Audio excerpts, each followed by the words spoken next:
Kevin Spacey had it all. His choice of directors, his choice of movies, and was the current star of the biggest hit in Netflix history with House of Cards. Then, on October 29th, 2017, that House of Cards came tumbling down. First, in an interview, an actor on Broadway named Anthony Rapp accused Spacey of making sexual advances towards him when he was just 14 years old. Then, more accusations surfaced. And when it was all over, the two-time Oscar winner was fighting some 56 different charges related to sexual assault from 15 different people. Spacey's life went into a tailspin, fighting court case after court case, forcing Spacey to spend his massive fortune on his legal defense. Considered at one time one of the most powerful men in Hollywood, Spacey was exposed as a sexual deviant taking advantage of young actors seeking Hollywood stardom. But was it all a lie?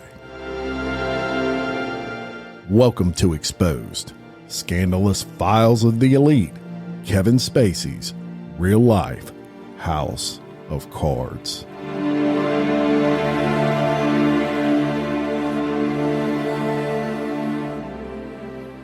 Welcome back to Exposed. I'm your host, Jim Chapman, and we're going to get right into today's episode. So if you run down a list of the best actors of all time, somewhere on there, you're likely going to find the name Kevin Spacey. Now, Kevin Spacey's known more recently for his highly successful Netflix show, House of Cards.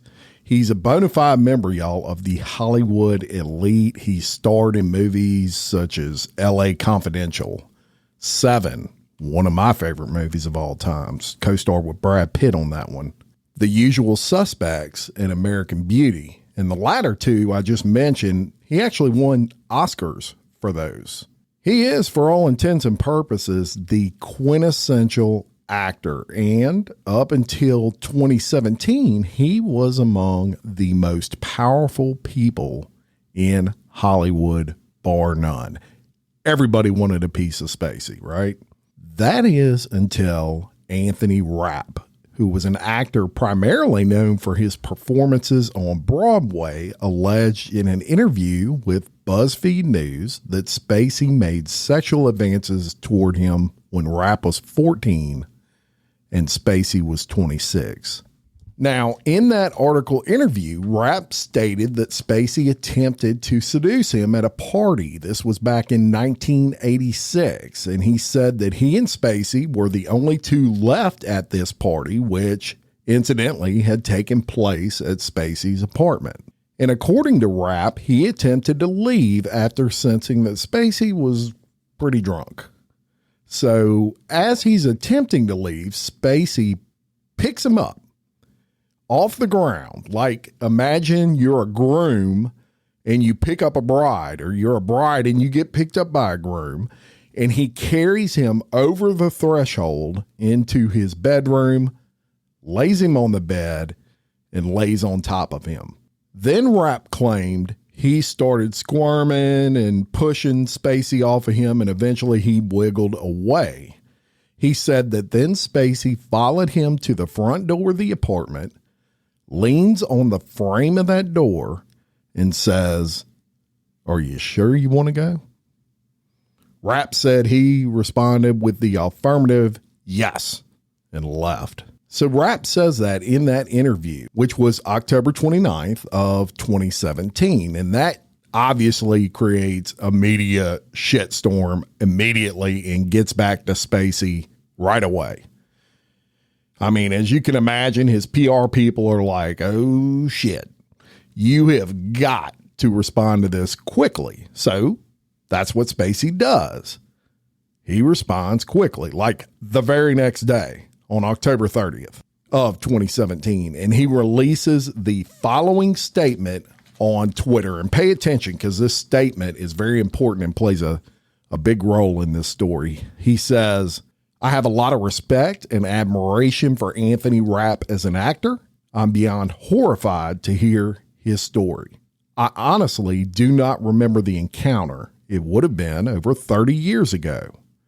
But if I did behave then as he described, I owe him the sincerest apology for what would have been deeply inappropriate drunken behavior. And I'm sorry for the feelings he described to have carried with him for all these years. This story has encouraged me to address other things about my life. I know that there are stories out there about me and that some have been fueled by the fact that I have been so protective of my privacy. As those closest to me know, in my life, I've had relationships with both men and women.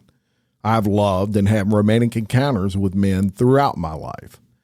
And I choose now to live as a gay man.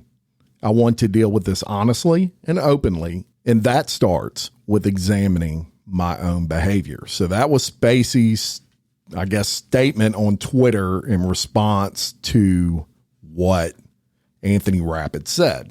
Let's talk about the timing of this accusation, because that's very important too. This is the time when Harvey Weinstein's case had just blown up. Me Too movement was pretty much in full throttle, and there were a frenzy of people getting dragged into many, many things, especially in Hollywood, which explains why Spacey was so quick to respond. That statement, incidentally, was also the first time Spacey ever came out as gay, which created even more problems for the actor. As a matter of fact, the CEO of the LGBTQ organization named Sarah Ellis posted on Twitter the following. This is not a coming out story for Spacey, but a survivorship story by Anthony Rapp, and those who speak out against unwanted advances in the media should not gloss over that. She was offended because she felt like Spacey was basically using the fact that he was coming out as a gay man to deflect from what happened with Anthony Rapp. Then, just a couple of days later, on November 1st of 2017, Spacey's rep, Stacey Wolf, issues a statement, and she said that Spacey was seeking evaluation and treatment, but she really didn't go into specifics on that. That's really all she said. That was on Twitter. That's where statements are apparently released now. The following day, on November 2nd of 2017, she ends her representation of Spacey along with his talent agency, Creative Artist. Then, on November 3rd of 2017, just 5 days after Rapp did that BuzzFeed interview, Spacey is fired from Netflix's biggest hit at that time, the most successful show that they had, House of Cards. 5 days, y'all. All of this happened in that short time period with absolutely no proof of any of Rapp's statements containing so much as a shed of truth. But think about it. It's the timing. Harvey Weinstein at that time had Hollywood pretty much scared shitless of even so much as an allegation of sexual harassment, rape, any of that stuff. Then it gets progressively worse for Spacey. On November 8th, several more allegations surface. And y'all, you will see this with a lot of cases. Sometimes it's true, and sometimes it's opportunistic people just jumping on a bandwagon. A former news anchor named Heather Unruh makes a claim that Spacey sexually assaulted her son the prior year when her son was working as a busboy in a restaurant. The alleged victim was 18 at the time and straight. Then, on November 16th, 2017, just 2 weeks, y'all, after this all started, the Old Vic Theatre in London, where Spacey was on the board as artistic director, announced they were investigating some 20 instances of alleged inappropriate behavior against Spacey during his time there, which was from 2004 to 2015. So Life obviously sucks for Spacey at this time. And if these charges are true, rightfully so. But he spends the next year fighting allegations coming from everywhere. And then on Christmas Eve of 2018, Spacey gets criminally charged with sexual assault in the case against that news anchor's son, the Unruh family. They also bring a civil lawsuit at that time. The same day, Spacey puts out a video on his YouTube channel. And he's dressed in a Santa costume. It's Christmas Eve, so that sort of makes sense. And he titles that video, "Let Me Be Frank." And in this video, he appears to be acting in character as Frank Underwood. And that was his character on House of Cards. But it was for sure a sideways way of sending a message to those who he felt were lying about him, and maybe even a warning to Hollywood itself. You see, by stepping into the role of Frank Underwood for this video, Spacey can maintain what's known as plausible deniability in the eye of the court. Because he was only acting, right? It's actually pretty genius. And here's what that sounded like. I know what you want. Oh, sure, they may have tried to separate us, but what we have is too strong. It's too powerful. I mean, after all, we shared everything, you and I. I told you my deepest, darkest secrets. I showed you exactly what people are capable of. I shocked you with my honesty, but mostly I challenged you and made you think. And you trusted me, even though you knew you shouldn't. So we're not done, no matter what anyone says. And besides, I know what you want. You want me back. Of course, some believed everything and had just been waiting with bated breath to hear me confess it all. They're just dying to have me declare that everything said is true and that I got what I deserved. Wouldn't that be easy if it was all so simple? Only you and I both know it's never that simple, not in politics and not in life. But you wouldn't believe the worst without evidence, would you? You wouldn't rush to judgments without facts, would you? Did you? No, not you. You're smarter than that. Anyway, all this presumption made for such an unsatisfying ending. And to think it could have been such a memorable send-off.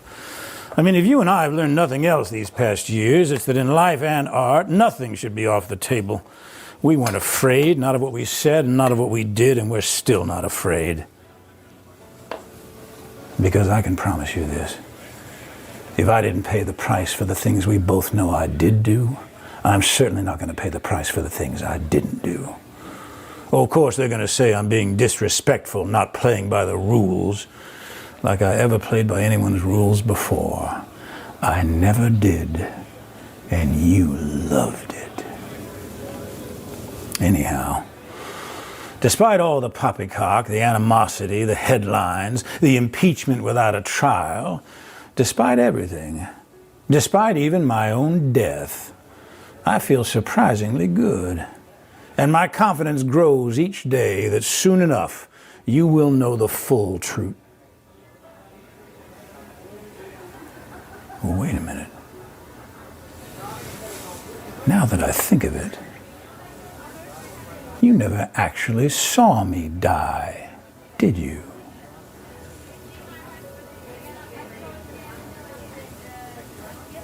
Conclusions can be so deceiving. Miss me?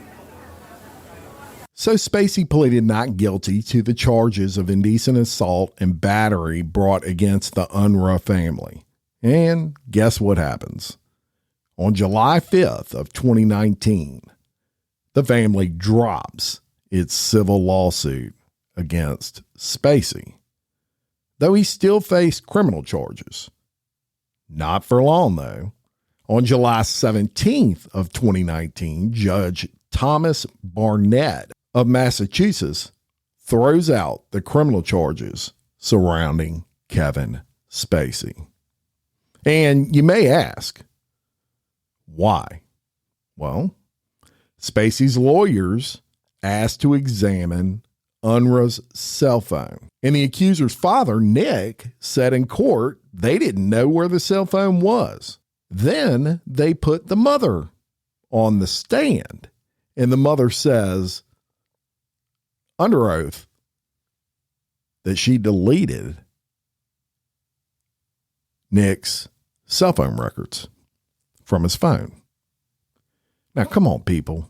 As we say in the South, something don't smell right. So when Spacey's lawyer reminded the accuser that it was a felony to alter evidence, the accuser suddenly, that 18-year-old, or he was older, not maybe 19 then when he took the stand, but he suddenly starts invoking the Fifth Amendment. And the judge smelled the same thing all of us are probably smelling right now. A bunch of bullshit. And he dismisses the entire case. So, during all of this craziness, some strange things happened. And it's important to note several of those strange things, which were that 3 accusers against Spacey died before their trials. That's a high percentage and a strange percentage. I will grant you that. The first, Linda Culkin, was hit by a car. The second, who was an unnamed massage therapist, that person's cause of death was never made public. And the third was a guy by the name of Ari Ben, who was an author and actually the ex-husband of the Norwegian princess, Martha Louise. He had accused Kevin Spacey of sexual misconduct, and he died by suicide. Now, what's interesting in the timing of that death in particular, that it was just a few days after the video I'm going to reference that Spacey made on December 24th of 2019. So he releases yet another video a year to the day after the first one on his YouTube. And this one, in my opinion, was definitely a message. And it was titled simply ktwk, which after listening, you will determine exactly what I did, that it stands for kill them with kindness. And here's what that sounded like. You didn't really think I was going to miss the opportunity to wish you a Merry Christmas, did you? It's been a pretty good year, and I'm grateful to have my health back. And in light of that, I've made some changes in my life, and I'd like to invite you to join me. As we walk into 2020, I want to cast my vote for more good in this world. Ah, yes, I know what you're thinking. Can he be serious? I'm dead serious. And it's not that hard, trust me. The next time someone does something you don't like, you can go on the attack, but you can also hold your fire and do the unexpected. You can kill them with kindness. And 2 days later, Ari Ben killed himself. Kill him with kindness, huh? Now, during all of this, you may have noticed we have not mentioned the guy that started off this whole shit show, Anthony Rapp. Filing any lawsuits? Well, that would change because on September 9th of 2020, Anthony Rapp and another accuser known only as the initial CD, because in a lot of these sexual cases, they protect the identities of people and they'll use their initials. There was a civil lawsuit filed accusing Spacey of assault, battery, and intentional infliction of emotional distress. And it was to the tune of $40 million. Then things get really bad for Spacey yet again. On May 22nd of 2022, Spacey gets charged with 4 counts of sexual assault in the UK as well as a charge of, and I have never heard it verbalized quite like this, but one count of causing a person to engage in penetrative sexual activity without consent. Never heard it that clear, I guess, but the total would be 5 counts, and they were related to the 3 separate plaintiffs. And Spacey pleaded not guilty to all of those counts. And on October 22nd of 2022, a win for Spacey. He's found not guilty for the sexual battery of Anthony Rapp. And this is nearly 5 years, y'all, after the initial claims in a New York courtroom. But that victory is short-lived, because on November 16th of 2022, 7 additional sexual assault charges are brought against Spacey in the UK. With those previous 5 charges already pending, that brings the total to 12 counts. And Spacey again pleaded not guilty. Then on July 26th of 2023, Kevin Spacey is found not guilty and cleared of every single one of those sexual assault charges in the UK. Totally cleared. So after all this, several high-profile actors, they come out in support of Spacey, most notably Liam Neeson and Sharon Stone. But I would be thinking, if I was Spacey, where the hell were y'all before all of this? And if y'all ain't figured it out by now, I believe that Spacey was indeed innocent of all these charges. I think this case and all these charges were a result of the Harvey Weinstein stuff and the Me Too movement stuff, which they had a lot of legitimate cases back then. But I think he got caught in the crosshairs of a bunch of scumbag people. I think it was a money grab for these people accusing him. This is just my opinion.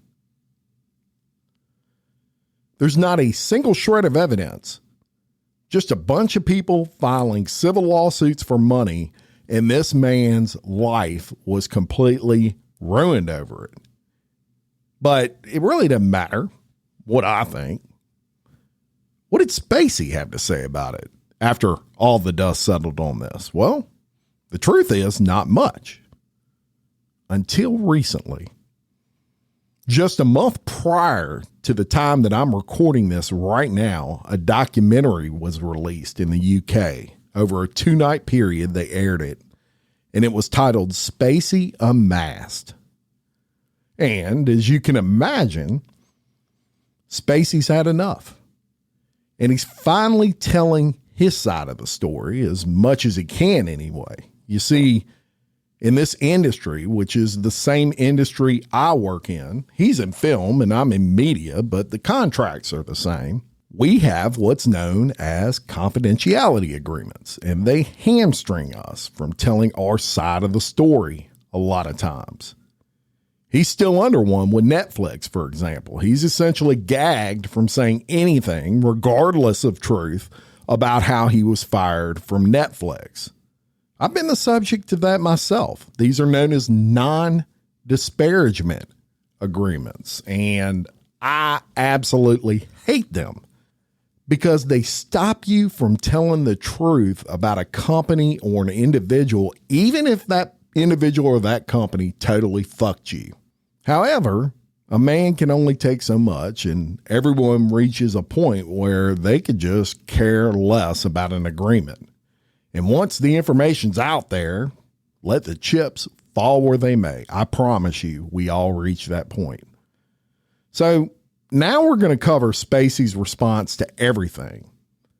And we'll start with that statement made just a day after Rapp's accusations came out and the backlash from the LGBTQ community when Spacey came out in the Twitter statement. Here's what he said on the Piers Morgan show. This was aired June 11th, 2024, just a few days prior to this recording. I have to take full responsibility for that statement. It stops with me.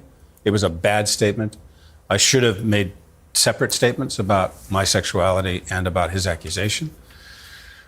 I suppose that the only thing I can hope is that now that we were able to prove in a federal court in 2022 that the accusation that Anthony Rapp had never happened, did not occur, that people will understand that I was coming from a place where, in my heart of hearts, I didn't believe it had happened. I was a little bit pushed into the corner because when someone says, I don't know how you might react, Paris, but if someone says, you did this thing to me 34 years ago and you were so drunk you won't remember, my first initial response wasn't to call him a liar. My first response was to ask myself, did I do something embarrassing? Now, he did say he thought I was trying to get with him sexually, but he did not in any way make any sexual assault allegation against me. He didn't do that until he filed a civil lawsuit. And he filed a $40 million lawsuit in a Manhattan federal court. Now, as I alluded to earlier, where were his friends during all this? Well, there were a few notable ones that stayed around, but none more notable than Elton John, who actually testified at Spacey's trial as a character witness. Spacey discussed what that meant to him on this clip from Piers Morgan's show, and here's that. Elton John and his husband David Furnish both gave witness statements, Elton by video from his home in the south of France. What did that mean to you, to have people of his stature step up for you? You've actually just reminded me that Elton was the first email I got on October 30th of 2017, after the Rapp story had come out, saying, we love you, whatever you need, we're here for you. And Elton has been there, and David have been there ever since. What's most interesting about the fact that they testified in the trial in the UK was that I didn't ask them. I told them a piece of information that one of the accusers had said about them, which was not true. And Elton and David said, well, we have to testify.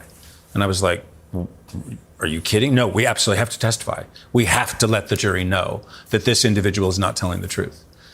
And they insisted on it. That's the kind of friends that I have, that I've been very fortunate to have in my life. Have you seen Elton since? Yes. What did you say to him?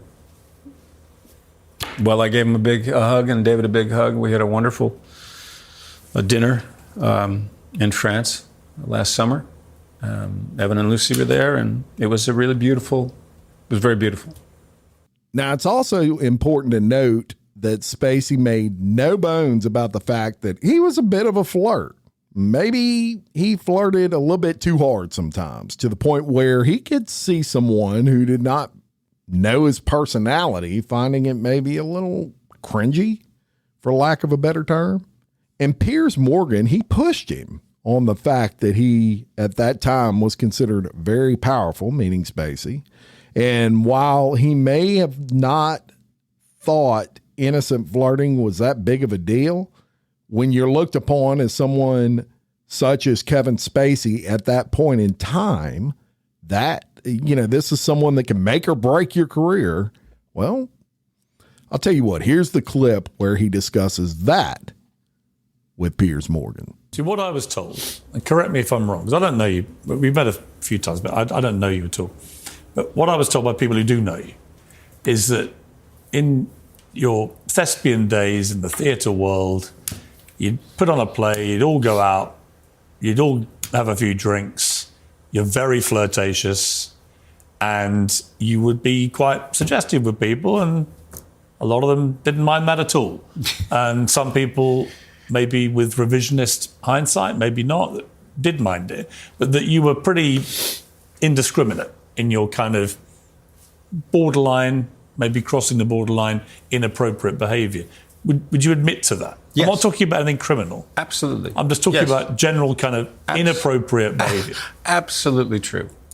You recognize that characterization? I absolutely do. And it's important for me to recognize that. It's been important for me to understand that. It's been important for me to hear and listen to someone else's perspective, why they didn't feel they could say something to me at the time. It's very, very important. You know, we are theater rats. You know, we become families. When you come every day, it's not like a movie, you know, where you may have a scene with somebody on one day and then another scene another day. When you're doing a play, you're coming every single day, whole company.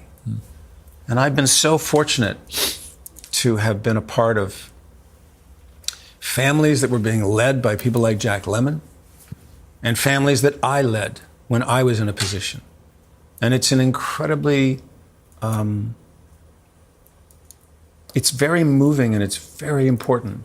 And I've tried in the workspace to not cross the line because it's always risky if you find yourself attracted to somebody you're working with. I mean, I've seen you say repeatedly, and I don't doubt this for a moment, that you believed in yourself, that there was never any kind of quid pro quo thing, that you didn't say to people, if you sleep with me, I'll help you get this job. But what your critics would say is, well, maybe not, but you're Kevin Spacey. And if you're an 18, 19, 20-year-old young male actor, and Kevin Spacey is fluttering his drunken eyelashes at you, you know, for want of a better phrase. Yeah, that was very nice. I like that. In a way that in itself can constitute an abuse of power, even if you don't intend it to. That there is a presumption from the young actor in that position that a more powerful man, a famous man, a double Oscar winner, is using all that to seduce someone. Do you accept that? I can understand that perspective. I truly can. But at the same time, I'm a human being. And if I fall in love with somebody across a room, then am I not supposed to go and have a conversation with them or see if they're interested because I'm famous? Because that, I mean, you know, look, I'm sure you have heard countless stories about relationships that began with one of the parties being more aggressive than the other. So what about the whole Epstein scandal?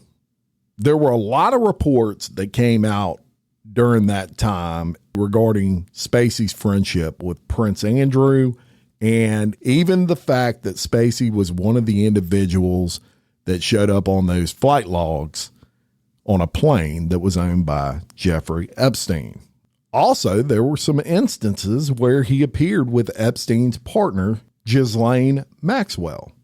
And credit to Piers Morgan, he brings this up and he asked Spacey to explain his relationship with him and how he ended up on that plane owned by Epstein. And here's what Spacey said. Famously, it was reported that you and Ghislaine Maxwell were invited to the throne room by Prince Andrew. It then got briefed that you may have been the one who invited Ghislaine Maxwell. Wow. What was the truth about I hadn't heard that one. This is the throne room at Buckingham Palace. Just to be clear, who invited who to this? Well, let me try to put this in context before I even get to that. In 2002, I got a call from President Clinton, who I had become friends with over many years, inviting me to come with him on an 8-day humanitarian trip that he was going to make to Africa and South Africa. And I thought it was an incredible opportunity. And apparently he was not having great success with getting people to say yes, because it wasn't like one night in New York. It was 8 days in Africa and South Africa. The fact that it was primarily to raise awareness and prevention for AIDS, and particularly for mothers who had HIV to get the medication they needed to not pass it on to their children.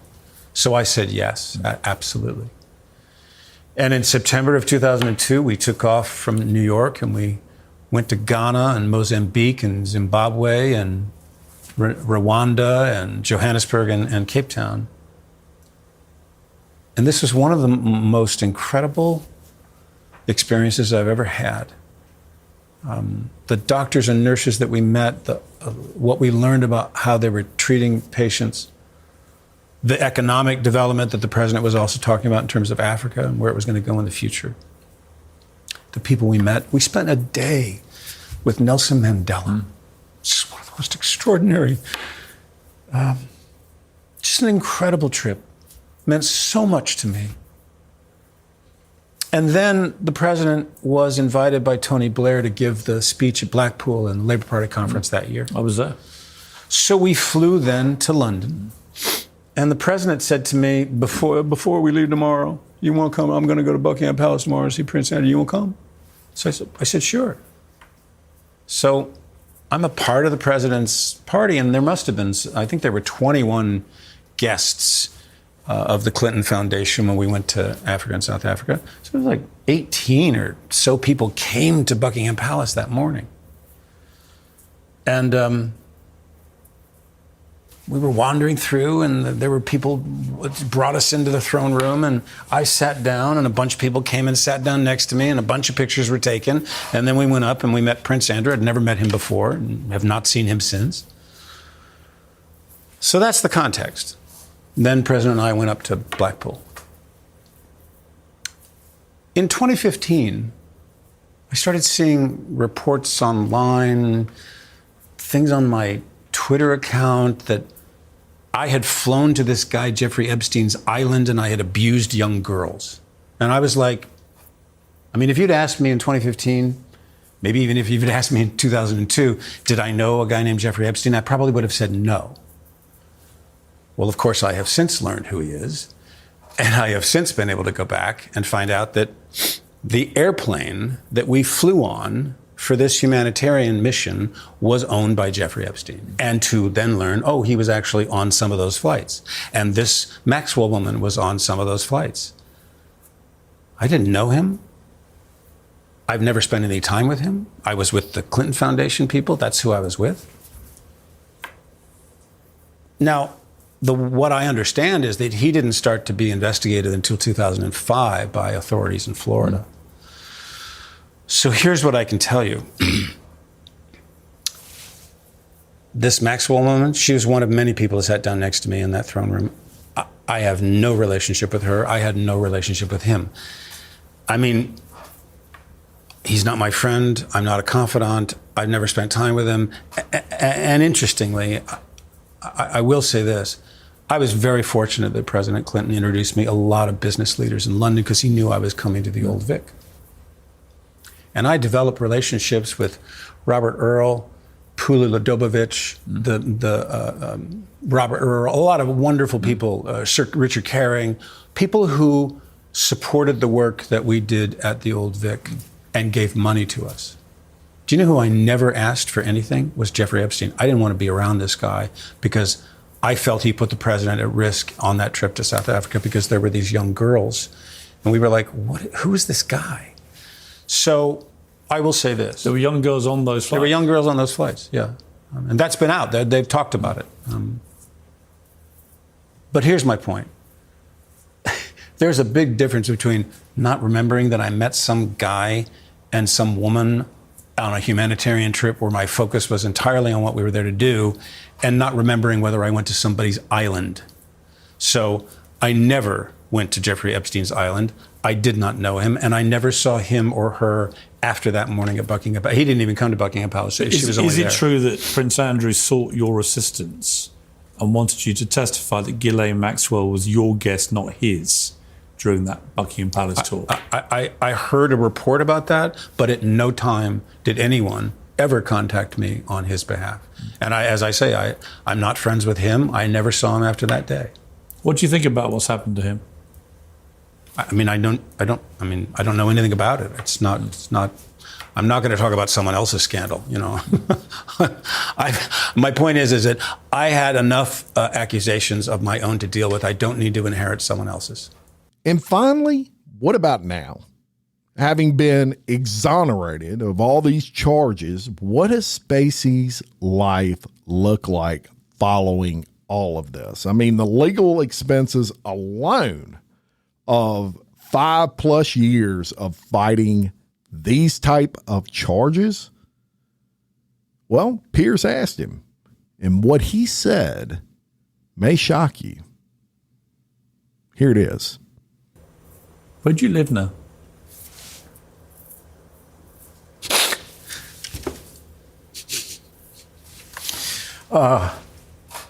Well, it's funny you asked that question, because this week, where I have been living in Baltimore, is being foreclosed on. My house is being sold at auction. Really?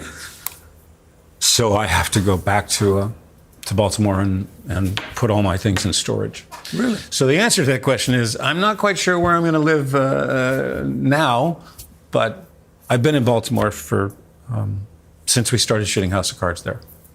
So how long is that? I moved there in 2012. So this has been your home for 12 years?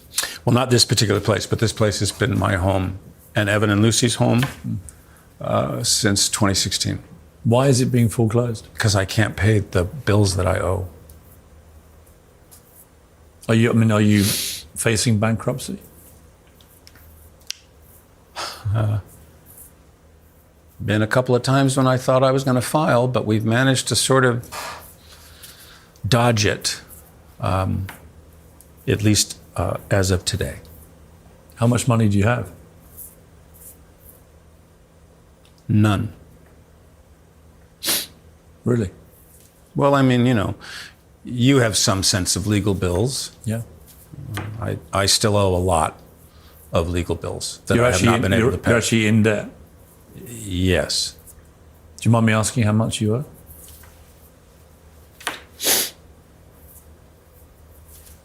It's considerable. Millions? Many millions, yes. The house itself is many millions. What are you going to do? Get back on the horse. Get back on the horse, indeed. So, what do you think? You already know my thoughts. What are yours? Let us know.